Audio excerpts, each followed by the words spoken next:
Hello everyone, एक बार फिर से स्वागत है आपका अपने यूट्यूब चैनल साइंस गुरु रवि में। गाइज, आप सभी को पता है 2 मार्च से लेकर के 18 मार्च तक आरपीएफ कांस्टेबल की एग्जाम होने वाली है। गाइज, मैं बायोलॉजी के 100 ऐसे क्वेश्चन लेके आया हूं जो आपसे बार बार रेलवे में पूछे जाते हैं। 10 क्वेश्चन मैंने आपको कल करवा दिए हैं। आज हम क्वेश्चन नंबर 11 से स्टार्ट करेंगे। अभी आरआरबी, एएलपी, सीबीटी फर्स्ट हुआ था, टेक्नीशियन की एग्जाम हुई थी, जेई की एग्जाम हुई थी, आरपीएफ एसआई वाली एग्जाम हुई थी। इन सभी एग्जाम को ध्यान में रखते हुए जो इंपॉर्टेंट क्वेश्चन है वो क्वेश्चन मैं आपको लेके आया हूँ। अगर आप इन क्वेश्चन को ध्यान से पढ़ लेते हो और इनके जो कॉन्सेप्ट है उन कॉन्सेप्ट को अगर आप ध्यान से समझ लेते हो तो आगे आने वाली जो एग्जाम है, जैसे एक रेलवे ग्रुप डी है, एनटीपीसी है, इन सब में भी आपको फायदा मिलेगा। साथ ही साथ में अगर आप ये 100 क्वेश्चन देख लेते हो तो आरपीएफ कांस्टेबल में आपके क्वेश्चन छूटने की संभावना बहुत कम हो जाती है। इसलिए वीडियो को शुरू से लेकर के एंड तक देखना। बहुत सारे बच्चों की एग्जाम भी हो चुकी है, बहुत सारे बच्चों की अभी भी बाकी है, क्योंकि 18 मार्च तक चलने वाली है। तो हम हर रोज 10 क्वेश्चन आपको करवाएंगे। अगर आप ये सारी क्लास देख लेते हो तो आपको फायदा मिलेगा मेरे भाई। चलिए क्वेश्चन नंबर 11 से स्टार्ट करते हैं। इस तरफ आपको क्वेश्चन देखने को मिलेंगे और इस तरफ इन क्वेश्चनों का यहाँ पर मैं आपको हल करवाने वाला हूँ। चलिए क्वेश्चन नंबर 11 आपको स्क्रीन पर दिखाई दे रहा होगा। क्वेश्चन नंबर 11 कहता है कि पादपों में जनन की वह विधि निम्नलिखित में से कौन सी है जिसमें केवल एक ही जनक शामिल होता है। आपके ऑप्शंस है asexual reproduction, option number B है sexual reproduction, option number C है फर्टिलाइजेशन, ऑप्शन नंबर डी है पॉलिनेशन। बताओ क्या होगा राइट आंसर। 4 ऑप्शन दिए गए हैं। एक दिया गया है ए सेक्सुअल रिप्रोडक्शन, एक दिया गया है सेक्सुअल रिप्रोडक्शन, एक दिया गया है, एक कौन सा है फर्टिलाइजेशन, और एक दिया गया है पॉलिनेशन। देखो, फर्टिलाइजेशन का मतलब होता है निषेचन, इसका मतलब होता है परागण, इसका मतलब होता है लैंगिक जनन, और इसका मतलब होता है अलैंगिक जनन। ये 4 ऐसे शब्द हैं जैसे आपके एग्जाम में बहुत सारे क्वेश्चन पूछे जाते हैं। अलैंगिक जनन के बारे में, लैंगिक जनन के बारे में, पॉलिनेशन के बारे में, फर्टिलाइजेशन के बारे में, ऐसे बहुत सारे क्वेश्चन पूछे जाते हैं। आपसे अलैंगिक जनन की विधियों से अभी रेलवे की जो एग्जाम हुई थी, आरआरबी, एएलपी, सीबीटी फर्स्ट हुआ था, आरआरबी जेई की एग्जाम हुई थी, टेक्नीशियन की एग्जाम हुई थी, आरपीएफ कांस्टेबल वाली एग्जाम हुई थी, कांस्टेबल वाली नहीं एसआई वाली एग्जाम, इन सब में ऐसे बहुत सारे क्वेश्चन पूछे गए। अलैंगिक जनन की 5-6 विधियां है भैया, जैसे कि आपने नाम सुन रखा होगा, फिजन है,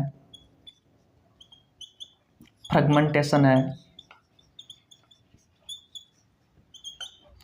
बडिंग है, वेजिटेटिव प्रोपेगेशन है, स्पोर फॉर्मेशन है। ये सभी अलैंगिक जनन की विधियां है। इन सभी अलैंगिक जनन की विधियों के बारे में मैंने बहुत अच्छे से पढ़ा रखा है, आपको नीचे लिंक डिस्क्रिप्शन में मिल जाएगा।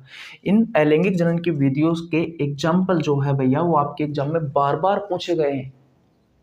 मैंने कल जब आपको 10 क्वेश्चन करवाए थे तो अलैंगिक जनन की 2 विधियों से क्वेश्चन करवाए थे मैंने आपको, एक वेजिटेटिव प्रोपेगेशन से और एक बडिंग से, और यहाँ से अक्सर क्वेश्चन पूछे जाते हैं। ये जो एक कोशिकीय जीव है इनसे भी आपके एग्जाम में क्वेश्चन पूछे जाते हैं, तो इनके बारे में आपको पता होना जरूरी है। अलैंगिक जनन में याद रखना मेरे भाई, सिर्फ एक ही जनक शामिल होता है और इन विधियों के द्वारा ये नए जीव का निर्माण करती है। ये एक जनक, ठीक है। सेक्सुअल रिप्रोडक्शन यानी कि लैंगिक जनन में 2 जनक शामिल होते हैं, एक नर होगा और एक मादा होगा, याद रखना। निषेचन क्या होता है, तो नर से तो होता है नर युग्मक का निर्माण और मादा से होता है मादा युग्मक का निर्माण। जैसे कि हम नर युग्मक की बात करें तो शुक्राणु है और मादा युग्मक की बात करें तो अंडाणु है। जब ये आपस में जुड़ते हैं तो इनके बीच में फर्टिलाइजेशन की प्रोसेस होती है, निषेचन की प्रक्रिया होती है, जिसके तहत युग्मनज का निर्माण होता है या फिर जाइगोट का निर्माण होता है। युग्मनज या फिर जाइगोट का निर्माण होता है, युग्मनज या फिर जाइगोट का निर्माण होता है। तो इस प्रोसेस को क्या कहा जाता है, फर्टिलाइजेशन कहा जाता है, निषेचन कहा जाता है। अब पॉलिनेशन क्या होता है, परागण क्या होता है, तो 2 शब्द है, एक होता है पॉलिनेशन यानी कि परागण, एक होता है परागकण। तो नर पुष्प से पोलिन ग्रेन का मादा पुष्प के वर्तिकाग्र तक पहुंचना क्या कहलाता है? पोलिनेशन कहलाता है, परागण कहलाता है। मैंने प्लांट मॉर्फोलॉजी वाला चैप्टर पढ़ा रखा है, प्लेलिस्ट में जाओ, प्लांट मॉर्फोलॉजी वाला चैप्टर देखो, वहां पर मैंने आपको पुष्पों के बारे में बहुत अच्छे से पढ़ा रखा है। पुष्पों से अब की बार रेलवे में बहुत सारे क्वेश्चन पूछे जा रहे हैं। तो आपसे यही क्वेश्चन पूछा गया है कि जनन की वह विधि कौन सी है जिसमें एक जनक शामिल होता है? तो कौन सी है? एसेक्सुअल रिप्रोडक्शन है, अलैंगिक जनन है भैया। तो इसका राइट आंसर क्या हो जाएगा? ऑप्शन नंबर ए है। स्क्रीनशॉट ले लीजिए, स्क्रीनशॉट ले लीजिए। ले लिया? क्वेश्चन नंबर 11 समझ में आ गया? किसी को कोई प्रॉब्लम बिल्कुल नहीं होनी चाहिए, मिटा दो। ठीक है भाई, आगे चलते हैं। क्वेश्चन नंबर 12 की ओर देखते हैं। यहां से क्वेश्चन पूछे जाते हैं भैया, याद रखना। देखो भाई, क्वेश्चन नंबर 12 देखो। क्वेश्चन नंबर 12 आपसे पूछ रहा है कि अक्षीय कंकाल तंत्र में कितनी अस्थियां होती है। यह आपसे एसएससी एग्जाम में भी पूछा गया क्वेश्चन है। आपके ऑप्शन है 80, ऑप्शन नंबर बी है 126, ऑप्शन नंबर सी है 206, ऑप्शन नंबर डी है 300। बताओ क्या होगा इसका राइट आंसर? देखो, आपका पूरा कंकाल तंत्र जो होता है ना, जो आपका पूरा कंकाल तंत्र जो होता है ना, इसमें 206 हड्डी आती है। अगर हम वयस्क एक अडल्ट व्यक्ति की बात करें तो अब कंकाल तंत्र को दो भागों में बांटा गया है, एक अक्षीय कंकाल तंत्र और एक उपांगीय कंकाल तंत्र। तो अक्षीय कंकाल तंत्र में तो आती है 80 अस्थियां और उपांगीय कंकाल तंत्र में आती है 126 अस्थियां। अक्षीय कंकाल तंत्र में वह अस्थि आती है जो आपके मुख्य अक्ष में आती है। अगर आपके शरीर से आपके हाथों को और आपके पैरों को हटा दिया जाए और बाकी का बचा हुआ जो हिस्सा है उसे मुख्य धड़ कहते हैं, तो आपके हाथों को और आपके पैरों को हटा दिया जाए, साथ ही साथ में आपके हाथों को और पैरों को मुख्य धड़ से जोड़ने वाली जो अस्थि है, जो हड्डी है, उनको हटा दिया जाए तो बचा हुआ भाग मुख्य अक्ष कहलाता है। इस मुख्य अक्ष में आने वाली हड्डियों की संख्या होती है 80, जिसे हम अक्षीय कंकाल तंत्र में पढ़ते हैं। और बची कौन सी? अब आपके हाथों की और आपके पैरों की, और आपके हाथों को और आपके पैरों को मुख्य अक्ष से, मुख्य धड़ से जोड़ने वाली हड्डी बची, तो उनके बारे में हम पढ़ते हैं उपांगीय कंकाल तंत्र में। तो इसमें हम 126 अस्थियों के बारे में पढ़ते हैं। तो आपसे यही क्वेश्चन पूछा जाता है कि अक्षीय कंकाल तंत्र जो होता है, इस अक्षीय कंकाल तंत्र में कितनी हड्डियां आती है? तो 80 हड्डी आती है मेरे भाई। ठीक है, किसी को कोई प्रॉब्लम बिल्कुल नहीं होनी चाहिए। स्क्रीनशॉट ले लीजिए। क्वेश्चन नंबर 12 आपको बहुत अच्छे से समझ में आ गया होगा। ले लिया स्क्रीनशॉट, आगे चले। ठीक है भाई, अब क्वेश्चन नंबर 13 ध्यान से देखना भैया, क्योंकि क्वेश्चन नंबर 13 आपको स्क्रीन पर नहीं दिखेगा। क्वेश्चन नंबर 13 के बारे में मैं यहीं पर लिखने वाला हूं। क्वेश्चन क्या है? क्वेश्चन है कि निम्न में से कौन सा क्रम सही है? देखो, आपको चीजें पहचाननी है मेरे भाई, आपको जो चीजें हैं वो पहचाननी है। मैं यहाँ पर डायग्राम बनाने वाला हूं और उस डायग्राम में आपको पहचानना है कि ये डायग्राम किसका है।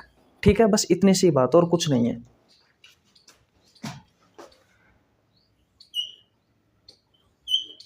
बस ये डायग्राम बता देना कि ये डायग्राम किसका है।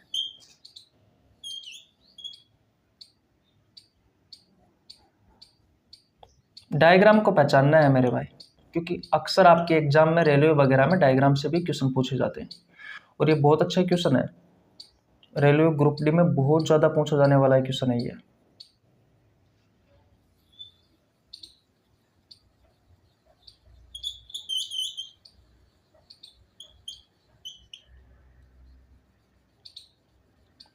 बताओ,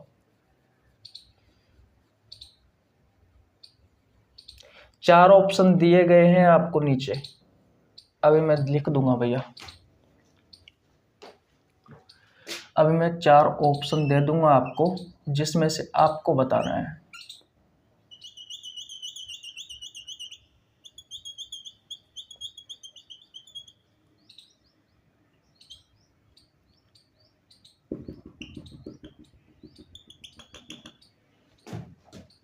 आ रहा है कुछ समझ में? आया कुछ याद?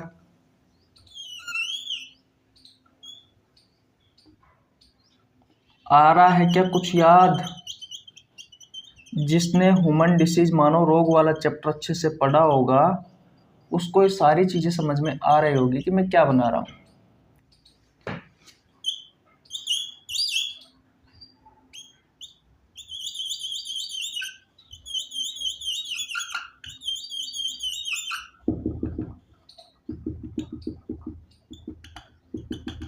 बताओ, ये 5 चित्र है आपकी स्क्रीन पर। अब ये जो 5 डायग्राम बनाए गए हैं, ये पांचों WBC है भैया। WBC के प्रकार आपने पढ़ा है ना, ग्रेन्युलोसाइट WBC, एग्रेन्युलोसाइट WBC, कणिका में WBC और अकणिका में WBC। कणिका में WBC ऐसी WBC होती है जिसकी पृष्ठीय सतह पर छोटे छोटे कण मौजूद हो, जैसे कि ऊपर वाले दिख रही है, इसिनोफिल, बेसोफिल, न्यूट्रोफिल्स। और एक ग्रेन्युलोसाइट WBC ऐसी WBC होती है जिसकी पृष्ठीय सतह पर कोई भी कण मौजूद ना हो। अकणिका में WBC ऐसी WBC जिसकी पृष्ठीय सतह पर कोई भी कण मौजूद ना हो, वो होती है अकणिका में WBC। जैसे कि ये देखो, इनकी पृष्ठीय सतह पर कोई भी कण मौजूद नहीं है। मोनोसाइट और लिम्फोसाइट, ध्यान से समझना कि आपकी जो WBC होती है ना, ये 2 प्रकार की होती है। एक होती है ग्रेन्युलोसाइट WBC और एक होती है एग्रेन्युलोसाइट WBC। हिंदी में कहा जाता है कणिका में WBC और इसे कहा जाता है अकणिका में WBC। ये ऐसी WBC है जिसकी पृष्ठीय सतह पर कोई भी कण मौजूद नहीं होता है। कौन सी? ये अकणिका में WBC। ये कणिका में ऐसी WBC होती है जिसकी पृष्ठीय सतह पर छोटे छोटे कण मौजूद हो। देखो, इसकी पृष्ठीय सतह पर आपको छोटे छोटे कण मौजूद दिखाई देते हैं। तो ये सभी जो WBC ऊपर वाले दिखाई दे रही है, ये सभी है ग्रेन्युलोसाइट WBC। और ये नीचे वाले जो WBC दिखाई दे रही है, इस WBC होती है जिसकी पृष्ठीय सतह पर कोई भी कण मौजूद ना हो। तो इसकी पृष्ठीय सतह पर कोई कण मौजूद है क्या? नहीं है। तो ये होती है अकणिका में WBC। अब देखो, ये WBC है, ये होती है मोनोसाइट। 4 ऑप्शन दिए हुए हैं, उनमें से आपको पहचानना है कि कौन सी मोनोसाइट है, कौन सी मोनोसाइट नहीं। ये अंदर जो मैंने आपको बनाया है, ये न्यूक्लियस है, ये केंद्रक है। तो इन न्यूक्लियस की संरचना के आधार पर ही भैया WBC के प्रकार है 5, है कि नहीं। तो अगर जिस ऐसी WBC जिसका केंद्रक इस तरीके से आपको किडनी के समान या इस तरीके से दिखाई दे, तो आप क्या बताओगे? वो मोनोसाइट है। लेकिन इसकी पृष्ठीय सतह पर कोई भी कण मौजूद नहीं है। और इस WBC जिसकी पृष्ठीय सतह पर कोई भी कण मौजूद नहीं है और बिल्कुल गोल है, तो वो होती है लिम्फोसाइट। ये इंपॉर्टेंट है, याद रखना। और ऐसी WBC जो 2 लोब में बटी हुई है लेकिन 2 लोब के बीच में स्पेस ज्यादा है, तो वो होती है भैया, वो कौन सी होती है? वो होती है इसिनोफिल।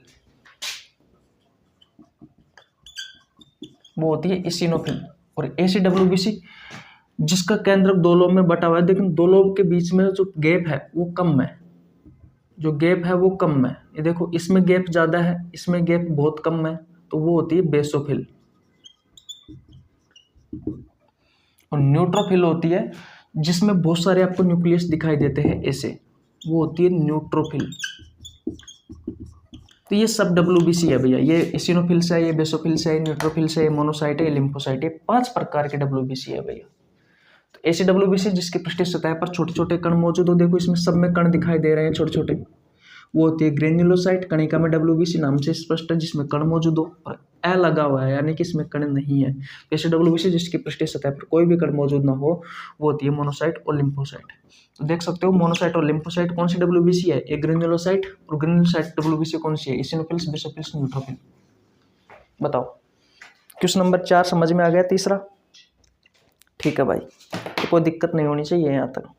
अब स्क्रीनशॉट ले लीजिए, नेक्स्ट क्वेश्चन की ओर चलते हैं। यहाँ पर मैंने ऑप्शन नहीं दिए हैं, लेकिन आपको समझाने के लिए बेहतर है। अगर ये चीज़ आपको समझ में आ गई तो कोई सा भी क्वेश्चन अगर डायग्राम से क्वेश्चन आएगा तो आप इनको आराम से पहचान सकते हो। देखो, ये चांद के समान है, ये किडनी के समान है। किडनी की संरचना कुछ ऐसी होती है, ये बिल्कुल गोल है। इसमें न्यूक्लियस जो होता है वो 2 लोब में बटा हुआ होता है, लेकिन 2 लोब के बीच में स्पेस ज़्यादा होता है इसिनोफिल्स में। बेसोफिल्स में बिल्कुल कम होता है 2 लोब के बीच में स्पेस। इसमें न्यूक्लियस आपको 2 से अधिक दिखाई देंगे। बस यही है। ले ले स्क्रीनशॉट। ठीक है, आगे चलते हैं। अब चलते हैं भैया क्वेश्चन नंबर 14 पर। देखो भैया, क्वेश्चन नंबर 14, क्वेश्चन नंबर 14 कहता है कि स्टार्च को माल्टोज में बदलने का कार्य कौन सा एंजाइम करता है। आपके ऑप्शन है salivary amylase enzyme, option number B है rennin enzyme, option number C है trypsin enzyme, option number D है पेप्सिन एंजाइम। देखो भैया, पहली बात तो इसका राइट आंसर होगा वो ऑप्शन नंबर ए होगा सलाइवरी एमाइलेज एंजाइम। स्टार्च क्या है, एक प्रकार का पॉलीसेकेराइड कार्बोहाइड्रेट है। तो कार्बोहाइड्रेट के पाचन में कौन कौन से एंजाइम सहायक होते हैं ये आपको पता होना जरूरी है। प्रोटीन के पाचन में कौन से एंजाइम सहायक होते हैं ये आपको पता होना जरूरी है। वसा के पाचन में कौन से एंजाइम सहायक होते हैं ये आपको पता होना जरूरी है। सभी एंजाइमों के नाम आपको पता होना जरूरी है। इन एंजाइमों का स्राव कहाँ से होता है, क्या काम करते हैं, सारी बातें आपको पता होना जरूरी है। और अगर आपको नहीं पता है तो डाइजेस्टिव सिस्टम वाला चैप्टर मैंने आपको बहुत अच्छे से पढ़ा रखा है, आप जाकर के पढ़ सकते हो। देखो, जैसे आप भोजन आपके मुंह में लेते हो तो भोजन में तो कार्बोहाइड्रेट भी होता है, प्रोटीन भी होता है, वसा भी होती है, विटामिन भी होते हैं, मिनरल्स भी होते हैं, आयन्स भी होते हैं, बहुत सारी चीज़ें होती है। लेकिन हमारे शरीर में 3 चीज़ों का पाचन होता है, कार्बोहाइड्रेट का, प्रोटीन का और वसा का। इनके अलावा और किसी का पाचन नहीं होता। तो जैसे ही आपके शरीर आपके मुंह में भोजन गया तो दांत क्या करते हैं, छोटे छोटे टुकड़ों में तोड़ते हैं भोजन को, है कि नहीं। तो आपके मुंह में स्लाइवरी ग्लैंड्स होती है, 3 जोड़ी होती है, यानी कि 6 होती है। एक कौन कौन सी होती है, पेरोटिड स्लाइवरी ग्लैंड्स होती है, सबलिंगुअल स्लाइवरी ग्लैंड्स होती है, सबमैंडिबुलर स्लाइवरी ग्लैंड्स होती है। तो ये स्लाइवरी जो ग्लैंड्स होती है ये सलाइवा का निर्माण करती है। किसका, लार का निर्माण करती है। और लार में कुछ एंजाइम पाए जाते हैं जैसे कि सलाइवरी एमाइलेज एंजाइम, जो कि ऑप्शन में दिया गया है। कौन सा एंजाइम, सलाइवरी एमाइलेज एंजाइम। कहाँ पाया जाता है, ये पाया जाता है आपकी सलाइवा में, यानी कि आपकी लार में। और ये क्या करता है, ये मुंह में जो भोजन है उसमें जो स्टार्च है, अब हम जो कार्बोहाइड्रेट खाते हैं भैया वो जटिल कार्बोहाइड्रेट होती है।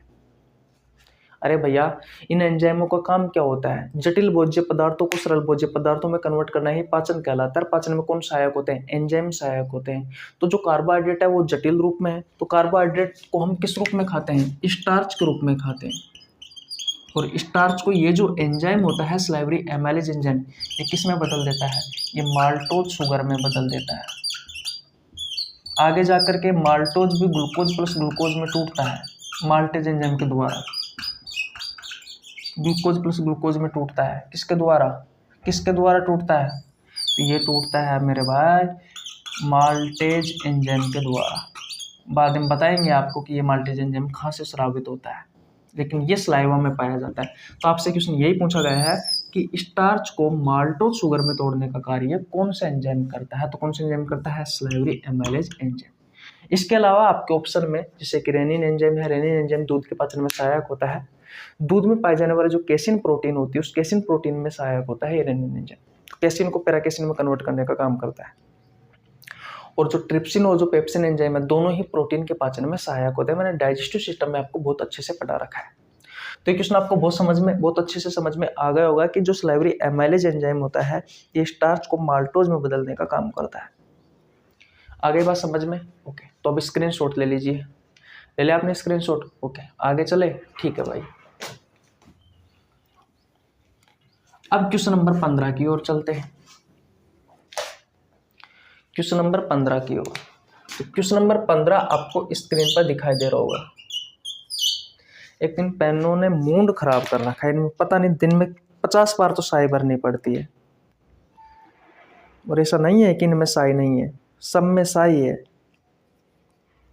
सब के सब पेन खराब है ये। देखो क्वेश्चन नंबर 15, क्वेश्चन नंबर 15 कहता है कि ब्लड एक प्रकार का उत्तक है, एपिथेलियल टिश्यू है, कनेक्टिव टिश्यू है, मस्कुलर टिश्यू है या फिर न्यूरल टिश्यू है। देखो टिश्यू जो होते हैं ना वो हमारे शरीर के ग्रोथ और डेवलपमेंट में हेल्प होते हैं, आपके शरीर के वृद्धि और विकास में सहायक होते हैं। अलग अलग प्रकार के टिश्यू होते हैं। हमारे शरीर में पाए जाने वाले टिश्यू के बारे में हम जिस चैप्टर में पढ़ते हैं उसे हम एनिमल टिश्यू वाले चैप्टर कहते हैं, जंतु उत्तक वाले चैप्टर में पढ़ते हैं। जैसे कि ऑप्शन में दिया गया है कि एपिथेलियल टिश्यू है, कनेक्टिव टिश्यू है, मस्कुलर टिश्यू है, न्यूरल टिश्यू है। ये 4 प्रकार के मुख्य रूप से हमारे शरीर में पाए जाने वाले टिश्यू है। तो आपसे पूछा गया है कि ब्लड क्या है, तो ब्लड के बारे में एक सिंपल सी चीज लिखते हैं कि ब्लड एक प्रकार का क्या है, तरल संयोजी उत्तक है। क्या है, संयोजी उत्तक है। ब्लड क्या है, एक प्रकार का तरल संयोजी उत्तक है।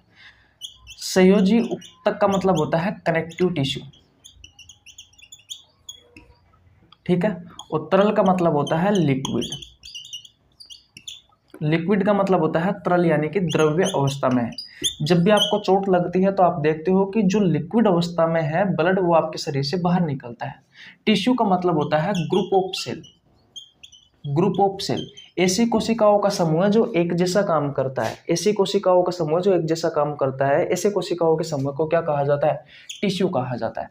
तो इसमें बहुत सारी कोशिका पाई जाती है ब्लड में, तो जैसे कि आरबीसी है, डब्ल्यूबीसी है, ग्रुप ऑफ सेल, तो ये टिश्यू। प्लेटलेट्स है, ये सब क्या है, ये सब ग्रुप ऑफ सेल है, कोशिकाओं का समूह है। आरबीसी का, डब्ल्यूबीसी का, प्लेटलेट्स का समूह है क्या, ब्लड भैया। संयोजी का मतलब होता है कनेक्टिव करना। आपके शरीर में बहुत सारे अंग हैं, सभी अलग अलग अंगों को जोड़ने में सहायक होता है कौन, ब्लड। इस वजह से कहा गया है कि ब्लड जो होता है वो एक प्रकार का तरल संयोजी उत्तक है। यानी कि ऐसी कोशिकाओं का समूह है, ग्रुप ऑफ सेल ऐसी कोशिकाओं का समूह है जो द्रव्य अवस्था में है, जो लिक्विड अवस्था में है और आपके शरीर के अंगों को जोड़ कर रखने का काम करता है। इस वजह से हम ब्लड को क्या कहते हैं, एक प्रकार का तरल संयोजी उत्तक है। और ब्लड वैसे भी एक प्रकार का कनेक्टिव टिश्यू है भैया।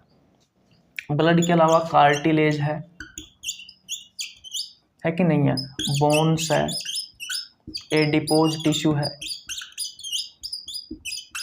ये सब क्या है, ये सब क्या है, ये सब कनेक्टिव टिश्यू है, ठीक है। तो क्वेश्चन नंबर 5 क्लियर हो गया। किसी को कोई प्रॉब्लम बिल्कुल नहीं होनी चाहिए। स्क्रीनशॉट ले लीजिए, ले लिया स्क्रीनशॉट। किसी को कोई प्रॉब्लम बिल्कुल नहीं होनी चाहिए। आगे चलते हैं,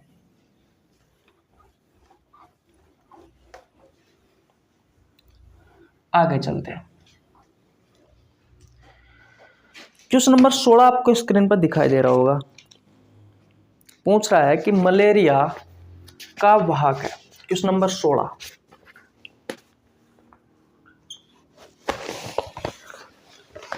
रुकना भाई, 1 मिनट रुकना।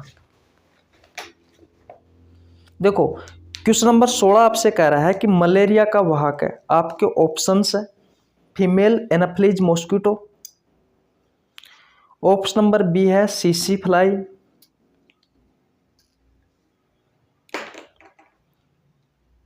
ऑप्शन नंबर सी है female Culex mosquito, option number D है बालू मक्खी। ये 4 ऑप्शन है भैया आपके। अब बताओ कौन सा आंसर होगा राइट। राइट आंसर कौन सा होगा। देखो भैया क्वेश्चन नंबर 16, मलेरिया का वाहक पूछा गया है। वाहक का मतलब होता है वेक्टर, जो आपको बीमारी कर सकता है, जो आपको मलेरिया कर सकता है। तो यहाँ पर 4 ऑप्शन दिए गए हैं, ध्यान से समझना। एक दिया गया है फीमेल एनोफ्लिज मॉस्किटो। मॉस्किटो का मतलब होता है मच्छर। ये भैया यही होता है जो आपको मलेरिया कर सकता है, याद रखना। लेकिन और ऑप्शन दिए गए हैं जैसे कि सी फ्लाई,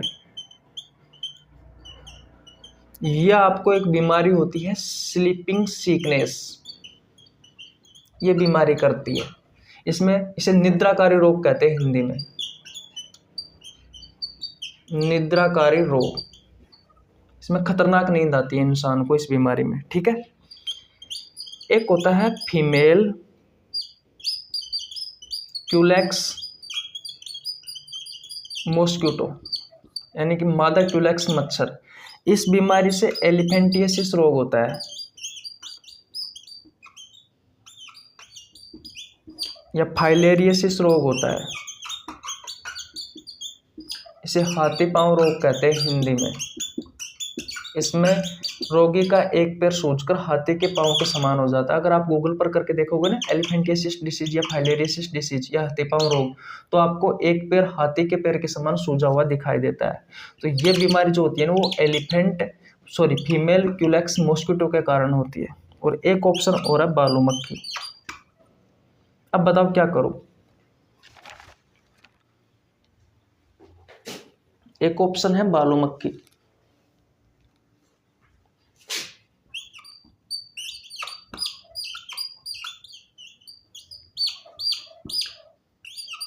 और ये बालू मक्खी से कौन सी बीमारी होती है? तो काला आजार।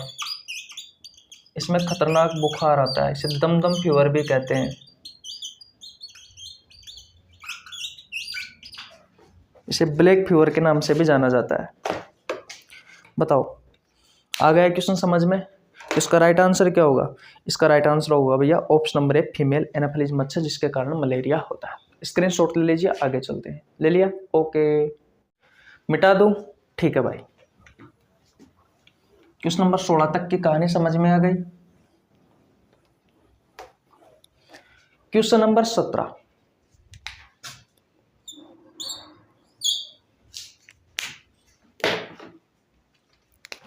क्वेश्चन नंबर 17 देखो भैया, क्वेश्चन नंबर 17 आपको स्क्रीन पर दिखाई दे रहा होगा कि रक्त का थक्का जमाने में सहायक विटामिन है। आपके ऑप्शंस है vitamin K, option number B है vitamin A, vitamin C, option number D है विटामिन डी। देखो, रक्त का थक्का जमाने में कौन कौन सहायक होता है? तो रक्त का थक्का जमाने वाले कुछ प्रोटीन्स हैं, उनके बारे में आपको पता होना जरूरी है। अब वो कौन कौन से प्रोटीन है भैया? देखो, सबसे पहले तो आपको क्या याद रखना है कि जो विटामिन के होता है, ये रक्त का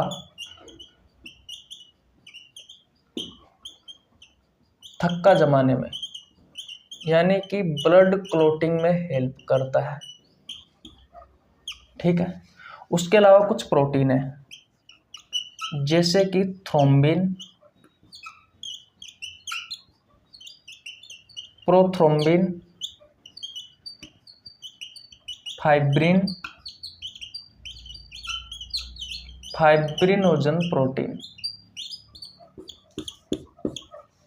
तो ये सभी प्रोटीन भी भैया ब्लड क्लॉटिंग में हेल्प करती है। तो कभी आपसे क्वेश्चन पूछा जाए, ये प्लाज्मा में पाए जाने वाले प्रोटीन है। कभी आपसे क्वेश्चन पूछा जाए कि ब्लड क्लॉटिंग जो होता है, जो ब्लड क्लॉटिंग में सहायक प्रोटीन कौन सी है? तो थ्रोम्बिन है, प्रोथ्रोम्बिन है, फाइब्रिन है, फाइब्रिनोजन है। और अगर आपसे विटामिन के बारे में पूछा जाए कि कौन सा विटामिन है जो ब्लड क्लॉटिंग में हेल्प करता है, तो वो है विटामिन के। अगर मिनरल्स के बारे में पूछा जाए तो कैल्शियम बता देना। खनिज तत्वों के बारे में पूछा जाए तो। ठीक है, ले ले स्क्रीनशॉट। किसी को कोई प्रॉब्लम बिल्कुल नहीं होनी चाहिए। मिटा दूं? ठीक है भाई।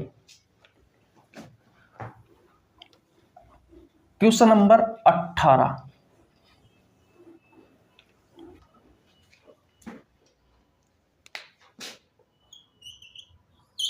क्वेश्चन नंबर 18 आपको स्क्रीन पर दिखाई दे रहा होगा। कौन सा अमोनोटेलिक जीव है? आपके ऑप्शंस है भैया मेंढक,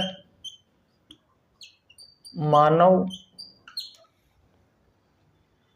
पक्षी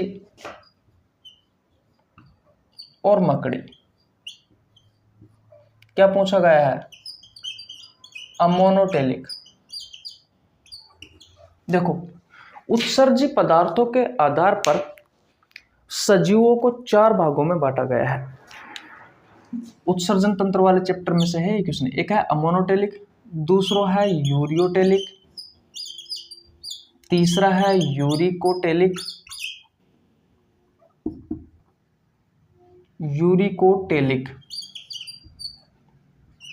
यूरिकोटेलिक और एक है गुआनोटेलिक। तो इसमें ऐसे जीव आते हैं जो अमोनिया का उत्सर्जन करते हैं उत्सर्जी पदार्थों में सबसे ज्यादा। जैसे कि हम यूरिया का करते हैं ना भाई, हम सबसे ज्यादा यूरिया का उत्सर्जन करते हैं तो हम यूरियोटेलिक है। अमोनिया का जो उत्सर्जन करते हैं वो अमोनोटेलिक है। इसमें जलीय जीव आते हैं जैसे कि मेंढक, मछली, ये सब इसमें आते हैं। यूरियोटेलिक ऐसे जीव होते हैं जो सबसे ज्यादा यूरिक अम्ल का, यूरिक एसिड का उत्सर्जन करते हैं। और जो गुआनिन का उत्सर्जन करते हैं, गुआनिन क्या होता है? एक नाइट्रोजीनियस बेस है जैसे कि मकड़ी और बिच्छू। क्या करूं, पेन ही नहीं चल रहा, समझ में नहीं आ रहा क्या करूं। सारे पेन खराब हो रखे हैं।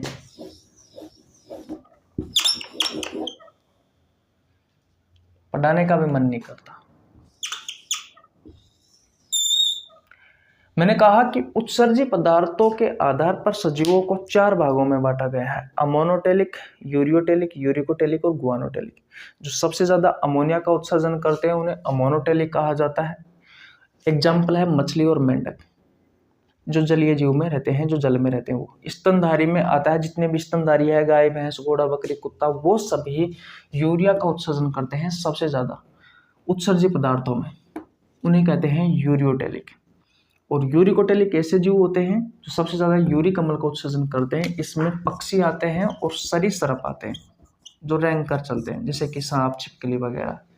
गुआनोटेलिक ऐसे जीव है जो सबसे ज्यादा गुआनिन का उत्सर्जन करते हैं। गुआनिन एक नाइट्रोजीनियस बेस है, डीएनए की संरचना में भी आपको हम पढ़ाएंगे। इसका उत्सर्जन करती है मकड़ी और बिच्छू। आपसे क्वेश्चन पूछा गया है कि भैया कौन सा अमोनोटेलिक जीव है, तो कौन सा है? मेंढक है। स्क्रीनशॉट ले लीजिए, यहाँ से अक्सर आपके एग्जाम में क्वेश्चन पूछे जाते हैं भैया, ये इंपॉर्टेंट क्वेश्चन है। ले लिया स्क्रीनशॉट? ठीक है।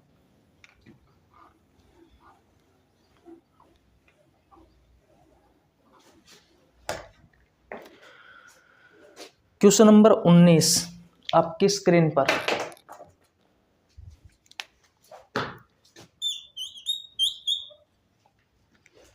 क्वेश्चन नंबर 19 कहता है कि ओमनी सेलुला ई सेलुला कथन किसने दिया? देखो 1665 की बात है। एक तो पेन नहीं चलता यार,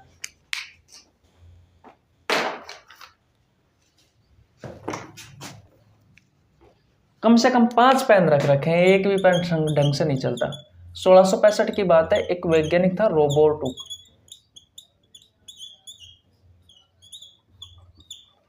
जिन्होंने मर्त कोशिका की खोज की थी। सबसे पहले खोजी गई कोशिका इसी के द्वारा खोजी गई कोशिका थी, लेकिन वो मर्त कोशिका थी। ठीक है, 1665 में। फिर बात आती है 1674 की। एक वैज्ञानिक था एंटोनी वॉन ल्यूवेनहोक। इस एंटोनी वॉन ल्यूवेनहोक ने 1674 में जीवित कोशिका खोजी थी भैया पहली बार।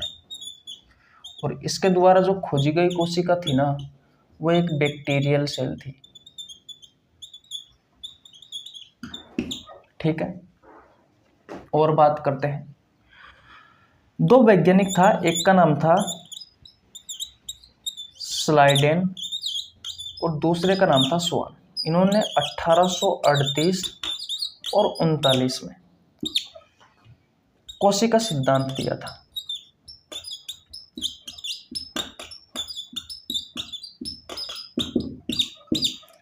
ये जो स्लाइडेन है ये वनस्पति शास्त्री था,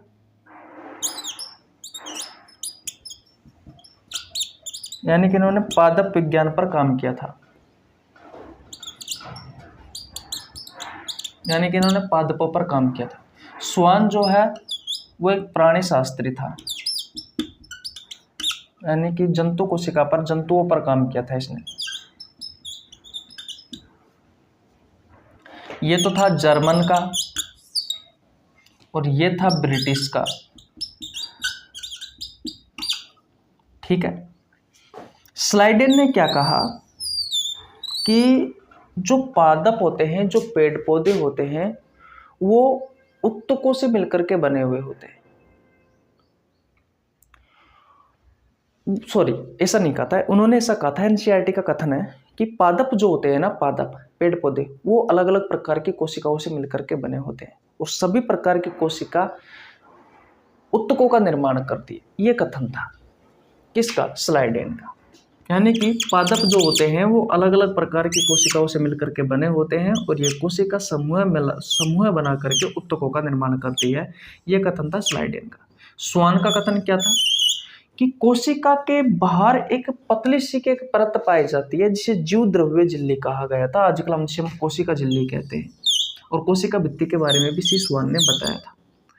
तो दोनों ने मिलकर के एक कॉमन कथन दिया था जिसे हम कोशिका सिद्धांत कहते हैं कि प्राणी और जो पादपों का शरीर है, प्राणियों का शरीर और पादपों का शरीर है, वो कोशिका और कोशिका के उत्पादों से मिलकर के बना होता है। ये कथन है भैया आपके कोशिका सिद्धांत में। जो 1838 में 39 में दिया था स्लाइडेन व स्वान ने। जीवित कोशिका की खोज एंटनी वन ल्यूवेनहुक ने की थी 1674 में। 1665 में खोज की थी रॉबर्ट हुक ने, किसकी, मृत कोशिका की। ठीक है, इतनी बात समझ में आ गई। ओके, अब क्वेश्चन आपसे पूछा गया है कि ओमनीज, अब पेन नहीं चल रहा, ओमनीज सेलुला ई सेलुला, इस का ये शब्द किसने दिया था? तो सबसे पहले तो मैं आपको बता दूं, ये शब्द दिया था रुडोल्फ विर्चो ने। कब दिया था? तो 1855 में दिया था। कब दिया था? 1855 में। इसे हमने आधुनिक कोशिका सिद्धांत की संज्ञा दी थी कि ये क्या है, ये आधुनिक कोशिका सिद्धांत है। अब ये ओमनी सेलुला ई सेलुला का मतलब क्या होता है? इसका मतलब होता है कि प्रत्येक नई कोशिकाओं का निर्माण उसकी पूर्ववर्ती यानी कि पुरानी कोशिकाओं से होता है। और किसके तहत होता है? तो वो होता है कोशिका विभाजन के तहत, सेल डिवीजन के तहत। तो यही चीज समझाई थी भैया इन्होंने अपने शब्दों में। ये लैटिन भाषा की लाइन है, लैटिन भाषा का शब्द है, ये लैटिन भाषा का कथन है भैया, जिसका मतलब होता है कि प्रत्येक नई कोशिकाओं का निर्माण उसकी पूर्ववर्ती यानी कि उसकी पुरानी कोशिकाओं से होता है। रुडोल्फ विर्चो ने 1855 में आधुनिक कोशिका सिद्धांत दिया था। इस लाइन का मतलब क्या है कि प्रत्येक नई कोशिकाओं का निर्माण उसकी पूर्ववर्ती कोशिकाओं से होता है। तो इसका राइट आंसर क्या हो जाएगा? इसका राइट आंसर हो जाएगा ऑप्शन नंबर ए। पेन तो चालू नहीं है, तो बहुत अच्छे से समझाता, बहुत अच्छे से क्लास होती है। स्क्रीनशॉट ले लीजिए, ले लिया? ओके, क्वेश्चन नंबर 10 की ओर चलते हैं, सॉरी क्वेश्चन नंबर 20 की ओर चलते हैं, जो कि आज का हमारा अंतिम क्वेश्चन है। भैया 5 5 6 6 पेन रखे हैं, साई का डब्बा रख रखा है, पर एक भी पेन नहीं चलता सही अच्छे से ढंग से। कोशिका में क्वेश्चन नंबर 20 आपको स्क्रीन पर दिखाई दे रहा होगा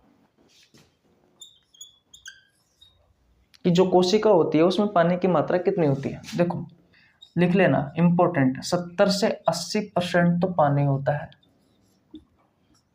10 से 15% जो होता है वो होती है प्रोटीन, 5 से 7% न्यूक्लिक एसिड होता है आपकी कोशिका में, 2% में फैट या फिर लिपिड्स होती है, और 3 से 5% में कार्बोहाइड्रेट होता है। यह आपकी कोशिकाओं में पाई जाने वाली कार्बोहाइड्रेट की, फैट या लिपिड्स की, न्यूक्लिक एसिड की, प्रोटीन की और पानी की मात्रा है। तो आज यहीं तक रखते हैं,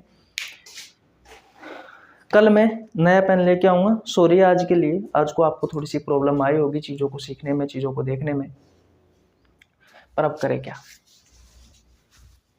आज यहीं तक रखते हैं, नेक्स्ट आपके लिए बहुत अच्छी वीडियो लेकर के आऊँगा। मिलते हैं नेक्स्ट वीडियो में, तब तक के लिए जय हिंद, जय भारत, राम राम, बाय बाय।